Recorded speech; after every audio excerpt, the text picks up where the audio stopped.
فمالت يده لاست رسول الله عليه السلام داسده او ویلی اللهم الرفیق الاعلى یا الله د ملائکو اغا اوچت مجلس تما ورولا ما اغا مجلس تا ورسوا فمالت يده د رسول الله عليه السلام لاس پریوت او سر مبارک زمانه وګرځید.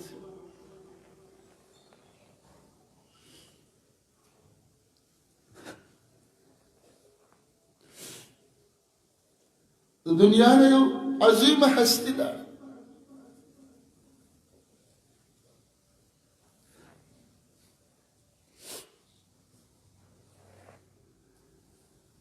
رسول الله علیه السلام ما را اوچت داغه سر مبارک ما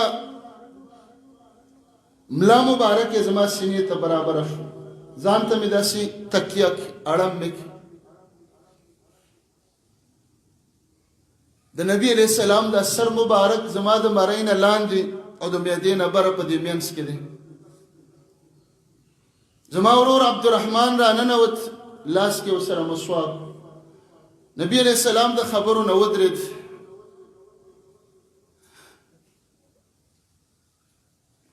وی دا عبدالرحمن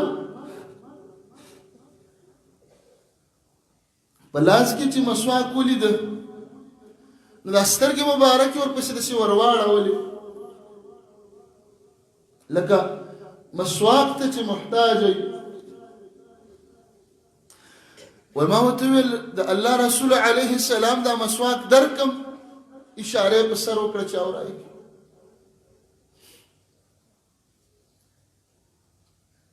مسواک یې چې کله واغست مخې ته پیاله کې اوبه پرتې دي لاس مبارک په هغې کې ښکته کي اللهم اعني على سکرات الموت.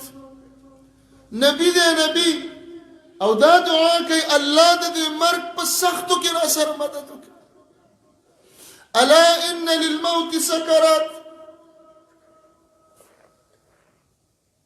مرګ وایي ځان سره ډېرې سختۍ لري. مسواک مې راواغست ومې څنډه بیا مې په خپله خوله کې نرم که عایشه رضی الله عنها فرمایي چې کله مې نرم که ومې جویلو رسول الله علیه السلام ته مې ورکړي. مسواک یې شروع دومره ښایسته مسواک یې ولګو چې مخکې داسې ښایسته مسواک کله نه و کړی. وإن من نعم الله علي زمونږ مور وایي د الله دې نعمت ته وګوره په ما باندې چې نبی علیه السلام وفات کیږي په آخري وخت کې زما د خولې لاړې او د هغه لاړې یو ځای شو. زه کوټم زما د کمره حجره زما د شپې نمبرم زما دی او رسول الله علیه السلام چې وفات کیږي زما سینې ته سر مبارک لګېدلی. مسواک یې وکړ. کله چې مسواک وشو رسول الله علیه السلام دا ګوته داسې اوچتوله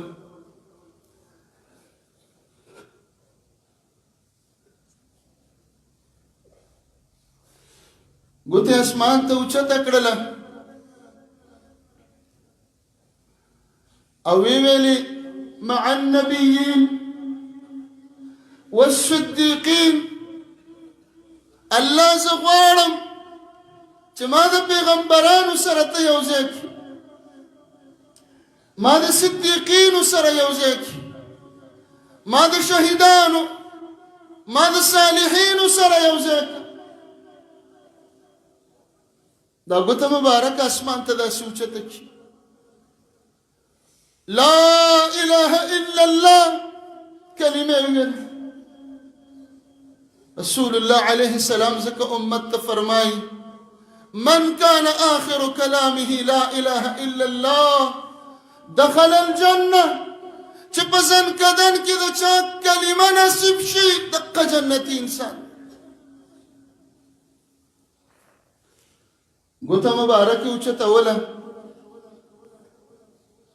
فمالت يده، لاس د رسول الله علیه السلام داسې دی او ویلي اللهم الرفیق الاعلى، یا الله د ملائکو هغه اوچت مجلس ته ما وروله، ما هغه مجلس ته ورورسوه. فمالت يده، د رسول الله علیه السلام لاس پریوت او سر مبارک زمانه وغورځېد.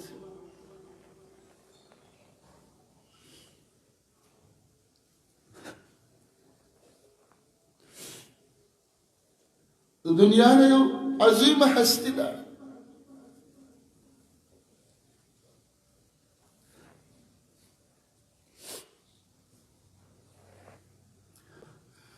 مرګ داسې پور دی چې هیڅ چاته نه پاتې کېږي. نبی علیہ الصلوۃ والسلام سر مبارک زمانه ښکته شي، ما باندې څه چل وشوی، په کار خو دا وه چې زه رسول الله علیه السلام ته ناسته وې، د ډېرې وارخطایي د لاسه او د ډېرې پریشانۍ د لاسه ما نبي علیه السلام پرېښود، په دروازه کې کېناستم، په ژړا شو. څوک نه دي خبر، صرف بیا دې خبرې دي چې رسول الله علیه السلام وفات شي. چې ما ژړا شروع کړله، مسجد کې صحابه کرام ټول په ژړا.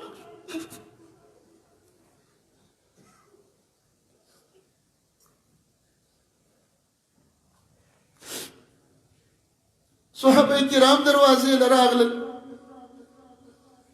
عباس، علي، دوی موجود. اواز وش چې رسول الله علیه السلام وفات شي.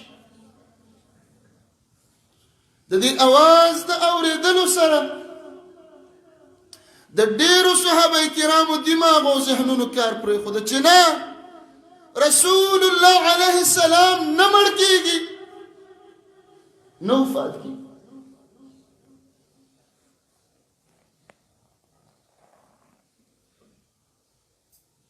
وما جعلنا لبشر من قبلك الخلد، الله رسول الله علیه السلام ته فرمایلو ستانه مخکې یو بشر هم په دنیا نه دی پاتې شوی، انک میت، تا باندې به مرګ راشي.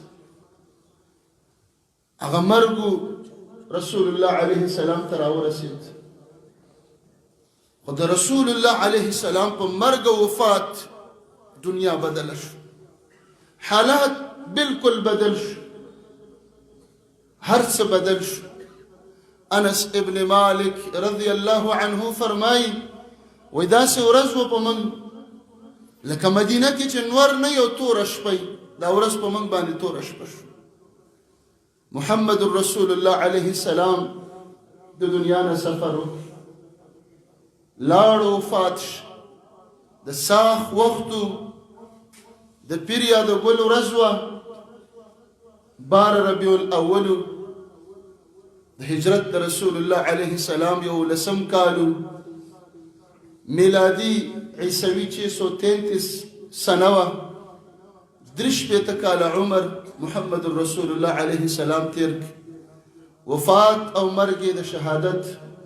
ولی خیبر کې چې کومې زنانو ته زهر ورکړي رسول الله علیه السلام په دې مرض کې فرمایل دا د هغه زهر اثر دی چې په ما باندې د هغې چپې راځي. د دنیا نه رخصت نبی لاړه، رسول لاړه، ورسره الله ته شهید ورسېده. بیا مخکې څه وشو هغه به انشاءالله نور هفتو کې بیان شي.